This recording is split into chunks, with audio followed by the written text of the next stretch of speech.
নমস্কার বন্ধুরা, আপনারা দেখছেন কুকিং হাউস অফ অনিমা। দেখতেই পাচ্ছ এখানে মৌলা মাছ নিয়ে নিয়েছি, আর টাইটেল আর থাম্বনেল থেকে তোমরা বুঝেই গেছো আমি কি করব। হ্যাঁ, আমি মৌলা মাছের টক চচ্চড়ি করব, অর্থাৎ মৌলা মাছের চচ্চড়ি করব, কিন্তু টকটা একটু বেশি দিয়েই করব। তার জন্য তোমরা দেখতে থাকো আমি কিভাবে রান্নাটা করব। তার জন্য দেখো হলুদ দিয়ে দিলাম নুন হলুদ দিয়ে আমি মাছটা ভালো করে মাখিয়ে নেব। এই গরমের মধ্যে এরকম একটা রেসিপি থাকলে কোনো কথা হবে না, এতটাই স্বাদ লাগবে গরমে। রুচিসম্মত মাছের রেসিপি। দেখো নুন হলুদ দিয়ে মাছটা আমার সম্পূর্ণটা মাখানো হয়ে গেছে, তাই দেখতে থাকো। এরপরে আমি কড়াই বসিয়ে দিয়েছি, গ্যাসটা অন করে। দেখো কড়াইটা কিন্তু ভালো করে গরম হতে হবে, তার জন্য আমি পুরো হাই হিটে কড়াইটা গরম করে নিচ্ছি। আমি এই রান্নাটা করব সর্ষের তেলে, তাই জন্য এখানে আমি দিয়ে দিচ্ছি সর্ষের তেল। দেখো কড়াইতে তেল দেওয়ার সাথে সাথে ধোঁয়া উঠছে, ঠিক এইভাবেই গরম করতে হবে। এবার গ্যাসের ফ্লেমটা একদম ছোট করে দিয়েছি।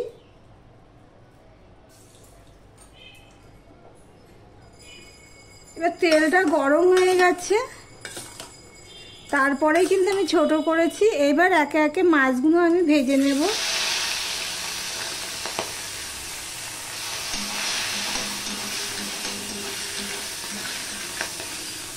বেশি ভাজবো না, ঠিক এইভাবে একটু তেলের মধ্যে নিয়ে এইভাবে তুলে নেব। ঠিক এইভাবে আমি তুলে নেব। বন্ধুরা মাছগুলো সব ভেজে নিয়েছি, হালকা করেই ভেজে তোমাদের তো দেখিয়েছি, আরও একবার দেখিয়ে দিলাম। ঠিক এইভাবে আমি ভেজে নিয়েছি, ওই সাঁতলে নেওয়ার মতনই ভাজা আর কি। তারপর আমি তেল ছিল আর একটু সর্ষের তেল আমি দিয়ে দিয়েছি। এবার দিয়ে দিলাম মেথি। বন্ধুরা তোমাদের একটা কথা বলি, এই পর্যন্ত যারা ভিডিওটি দেখছো একটা লাইক দিয়ে কন্টিনিউ করো। কথাটা হলো যে মেথি ফোড়ন দিয়ে যদি ছোট মাছ করা যায় তাহলে খেতে কিন্তু দুর্দান্ত হয়। তোমরা যদি না করে থাকো তাহলে একবার খেয়ে দেখতে পারো। দেখো মেথিটা ফোড়ন হয়ে গেছে, এবার কিন্তু আমি মেথিটা ফেলে দেব। এই দেখো এইভাবে ছেঁকে নিলাম, ছেঁকে নিয়ে কিন্তু আমি ফেলে দিচ্ছি, কেননা এই মেথির যে সেন্টটা সেটা তেলের মধ্যে চলে গেছে। আর মেথিটা ফেলে দিচ্ছি এই কারণে, মেথিটা তো একটু তিতো, মুখে পড়লে তিতো লাগবে সেই জন্য। এবার আমি এখানে দেখো পেঁয়াজ কুচিয়ে নিয়েছি, আলু নিয়েছি আর টমেটো নিয়েছি। সবার প্রথমে আমি পেঁয়াজটা দিয়ে দিচ্ছি।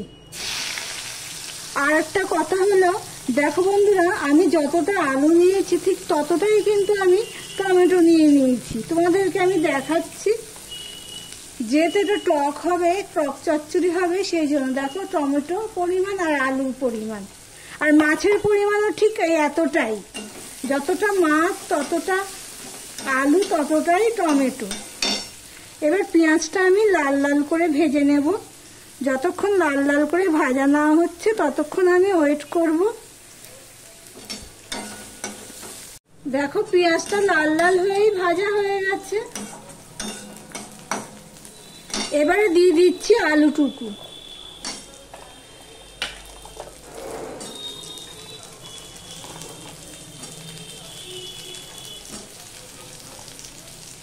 যারা নতুন এসেছে আমার চ্যানেল ভিজিট করতে তাদেরকে দুটো লঙ্কা দিয়ে দিলাম, তাদেরকে বলবো সাবস্ক্রাইব করে পাশে থাকতে।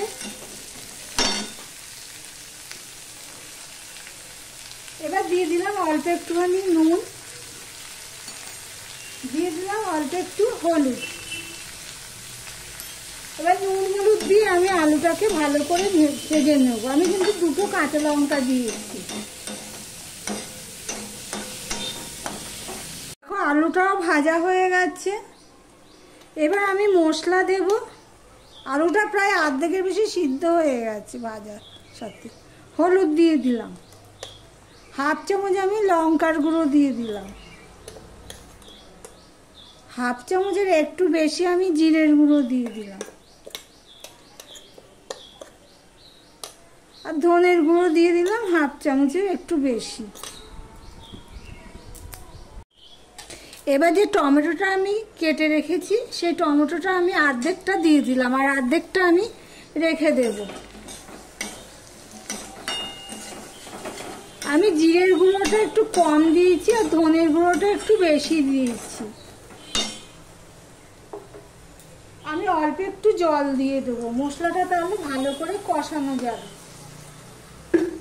আমার ভিডিওটি যদি ভালো লেগে থাকে প্লিজ লাইক কমেন্ট শেয়ার করে দিও। দেখো তোমাদের সাথে কথা বলতে বলতে পুরোটা আমি মিশিয়ে নিলাম। আর যারা নতুন বন্ধু ভিডিওটি দেখছো এখনো পর্যন্ত সাবস্ক্রাইব করোনি তাদেরকে বলবো সাবস্ক্রাইব করে পাশে থাকার জন্য। এবার আমি ভালো করে কষিয়ে নেব।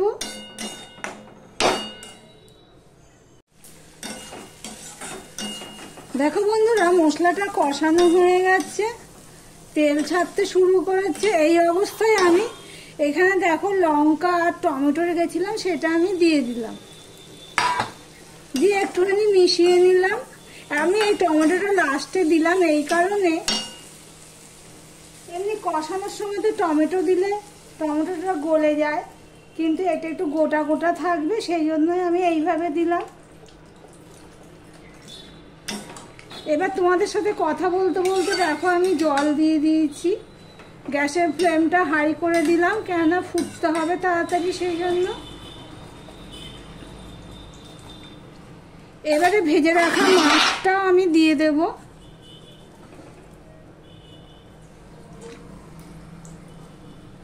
তোমরা কি এরকম করো? গামলা যে পাত্রে মাছ রাখো সেই পাত্র ধুয়ে জল দাও?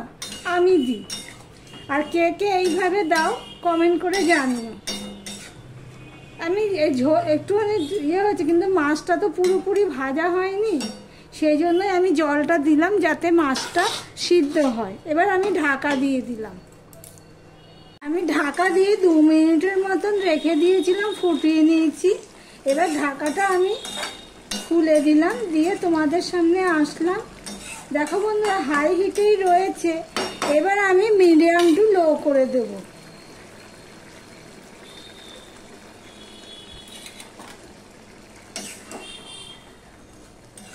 এই ঝোলটা আরেকটু শুকিয়ে নেব। আমার তো মাছ আলু দুটোই সিদ্ধ হয়ে গেছে।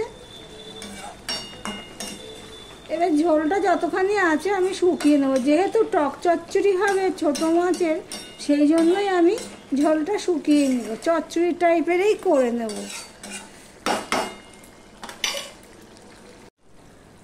এবার আমি গ্যাসটা অফ করে দিলাম। দেখো চচ্চড়ি আমার রেডি হয়ে গেছে, দেখতেই পাচ্ছ।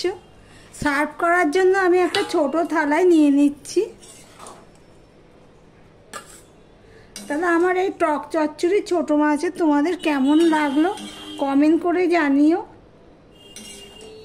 আর ভিডিওটি আজকের মতন এখানেই শেষ করলাম। আবার অন্য কোনো সুন্দর সুন্দর রেসিপি নিয়ে চলে আসবো। সঙ্গে থেকো বন্ধুরা।